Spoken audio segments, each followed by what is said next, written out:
2020년 6월 27일 청소년부 예배를 시작하도록 하겠습니다. 오늘 우리가 함께 볼 하나님의 말씀은 마태복음 10장 40절에서 42절까지의 말씀입니다. 마태복음 10장 40절에서 42절까지의 말씀입니다. 제가 세 번역으로 읽도록 하겠습니다. 너희를 맞아들이는 사람은 나를 맞아들이는 것이요 나를 맞아들이는 사람은 나를 보내신 분을 맞아들이는 것이다. 예언자를 예언자로 맞아들이는 사람은 예언자가 받을 상을 받을 것이요 의인을 의인이라고 해서 맞아들이는 사람은 의인이 받을 상을 받을 것이다.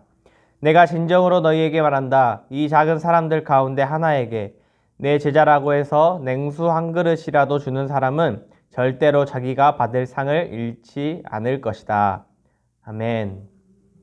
오늘 제목은 냉수 한 잔이라는 제목을 가지고 함께 우리 말씀 나누도록 하겠습니다. 저번 주에 우리가 성경에 있는 법에 대해서 간단히 알아보았습니다. 그리스도인이라면 하나님의 말씀으로 성경을 믿음으로 고백하기 때문에 성경을 읽게 되고, 이는 단순히 성경에 있는 행위를 넘어서 성경을 통해 말씀하시는 하나님의 뜻을 파악하고 오늘날을 살아가는 그리스도인이 어떻게 나아가야 할지 길잡이로 삼기 때문에 성경이 의미가 있고 성경이 있는 것이 가치가 있는 것입니다. 그런데 이렇게 성경에 있는 것이 가치가 있으려면 한 가지 전제 조건이 필요한데, 바로 성경을 하나님의 말씀이라고 믿는 것, 즉 하나님에 대한 신앙이 필요합니다. 그런데 하나님을 믿지 않는다고 말하는 사람 중에 이렇게 말하는 사람이 있습니다. 내 눈으로 보기 전에는 절대 믿지 않겠다 라고 말하는 사람이 있습니다. 얼핏 들으면 당연하고 생각이 있는 사람이 하는 말처럼 들리긴 합니다. 자신의 눈으로 보는 것만큼 확실한 것이 없기 때문이죠. 하지만 믿음이라는 것, 신앙이라는 것은 단순히 자신의 눈으로 확인하는 것이 아닙니다. 또한 눈으로 보는 것이 확실한 존재나 사실에 대한 방법이 아니기도 합니다. 우리는 살아가면서 충분히 눈으로 보지 않고도 존재나 사실에 대해 받아들이는 것들이 많음을 깨닫고 느끼고 있습니다. 그래서 오늘은 본문 말씀을 토대로 하여 믿음이 무엇인지, 눈으로 봐야만 믿겠다고 말하는 사람에게 어떻게 믿음을 설명할 것인지 알아보고자 합니다. 저번 주에 본문 내용은 예수님께서 12제자를 파견 보내는 내용이었습니다. 그리고 그 길이 쉽지 않은 길이지만 예수님께서 함께 하심을 알려주십니다. 제자들에게. 그렇게 보내기 전에 제자들에게 전하는 마지막 말씀이 오늘 우리가 읽은 본문입니다. 오늘 본문은 제자들이 나가서 하나님의 나라를 선포할 때 제자들에게 반응하는 사람들이 어떠한 모습이 보일지를 말하고 있습니다. 제자들은 예수님께서 대신하여 보낸 자들이었습니다. 제자들이 사람들을 마주하고 하나님의 나라를 전할 때 분명 하나님의 나라를 듣고 그것을 받아들이는 사람이 있을 것이고, 반대로 그렇지 않은 사람이 있을 것입니다. 그때 어떤 태도를 보이는지에 따라서 예수님은 설명해 주십니다.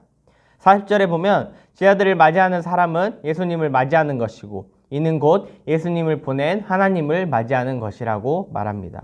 또한 41절과 42절에서도 마찬가지로 비슷한 뉘앙스로 이야기하고 계십니다.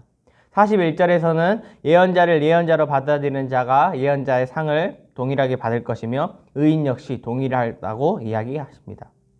42절에서는 제자들에게 예수님의 제자라고 해서 물 한 잔이라도 주는 자는 상을 잃지 않을 것이라고 말하고 있습니다. 40절에서 42절의 흐름을 간단하게 이야기하자면, 제자들은 예수님께서 보내신 자들인데, 그 제자들을 맞이하는 자들이 제자들을 마치 예수님처럼 대한다면 그들이 받을 수 있는 상을 받는다는 것입니다. 이러한 내용을 이해하려면 역사적, 문화적 배경 이해가 필요할 것입니다. 사극이나 과거 왕조 시대의 이야기를 보면 사신이라는 것이 나옵니다.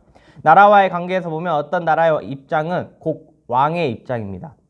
그래서 나라에서 다른 나라에 그 나라의 입장을 전할 때 왕이 가지는 않습니다. 왕을 대리하는 자가 그 입장, 그 나라의 뜻을 전하게 되죠. 그렇기에 왕의 대리인 사신은 왕은 아니지만 그 나라를 대표하는 왕을 대신해서 온 것이기 때문에 왕과 다름이 없는 것입니다. 그래서 만일 다른 나라에서 그 사신을 잘 대접한다면 그 나라의 왕을 대접하는 것이고, 이는 곧 그 나라에서 전하는 것을 받아들이고 잘 지내겠다는 것을 의미합니다.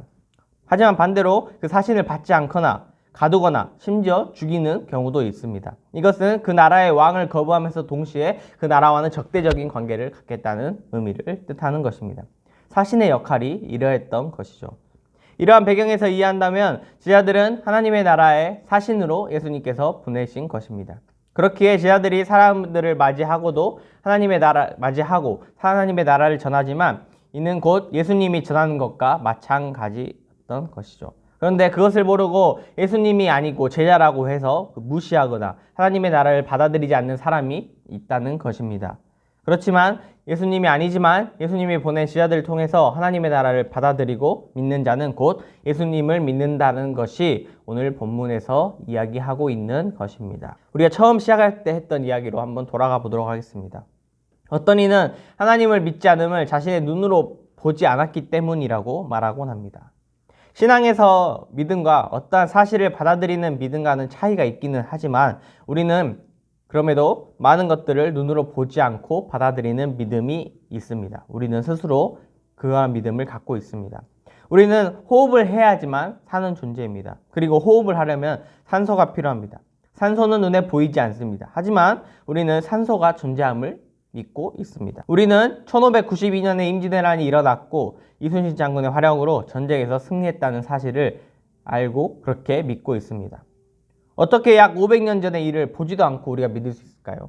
실은 1951년에 일어났던 건 아닐까요? 역사는 기록이 있어서 기록에 근거하여서 믿게 됩니다.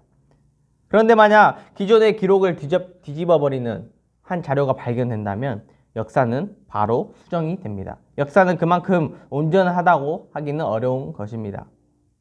그런데도 우리는 역사를 믿고 있습니다. 우리는 일상에서 접하는 수학과 과학도 동일합니다.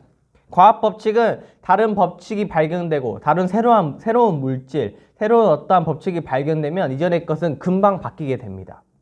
수학도 마찬가지죠.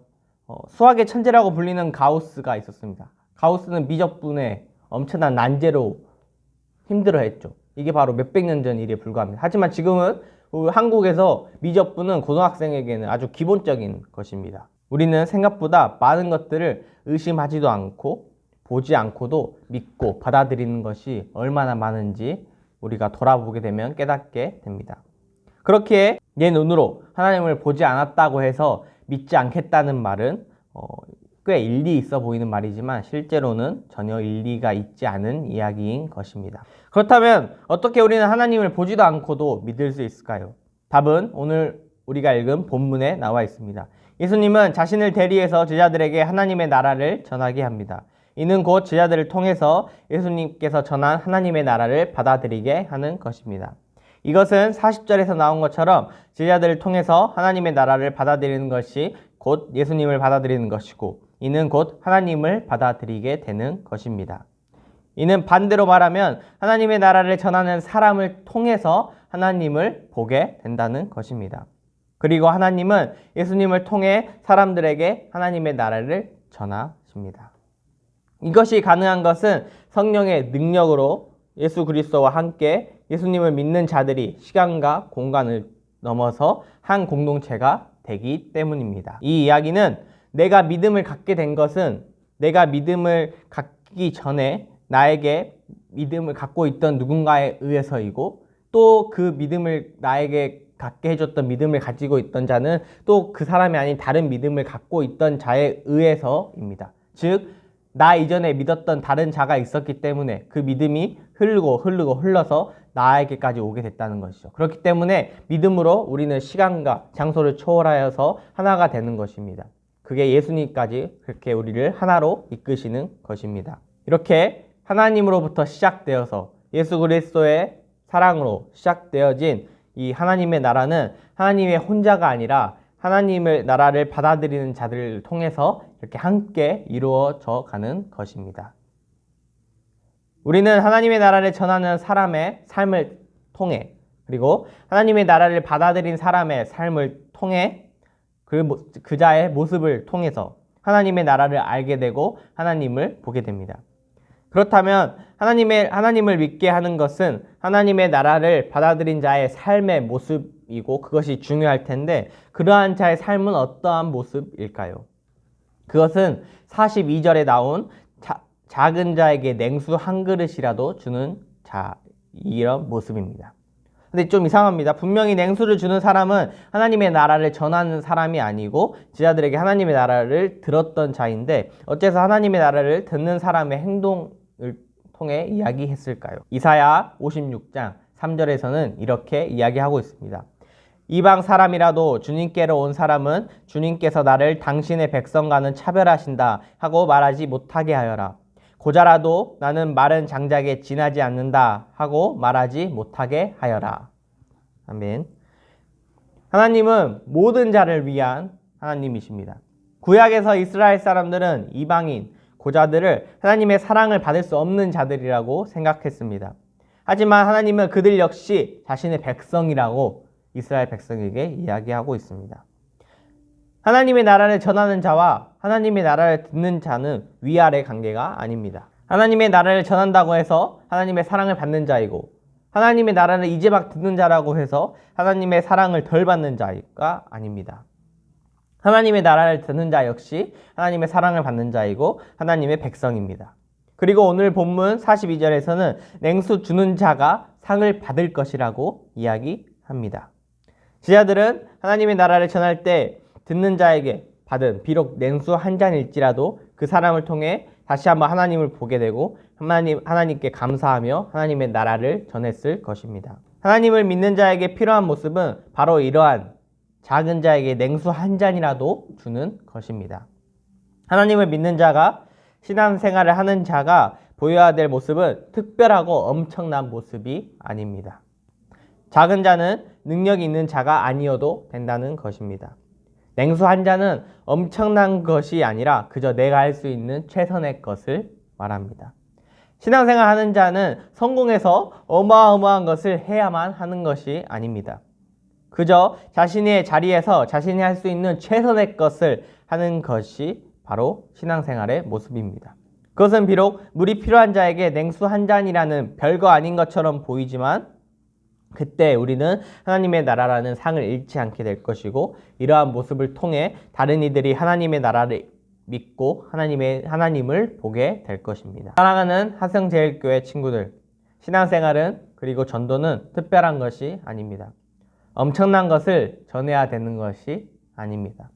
증명해내야 되는 것도 아닙니다. 그저 내가 하나님의 나라를 전하며 삶에서 내가 할 수 있는 최선의 것을 다하는 것입니다.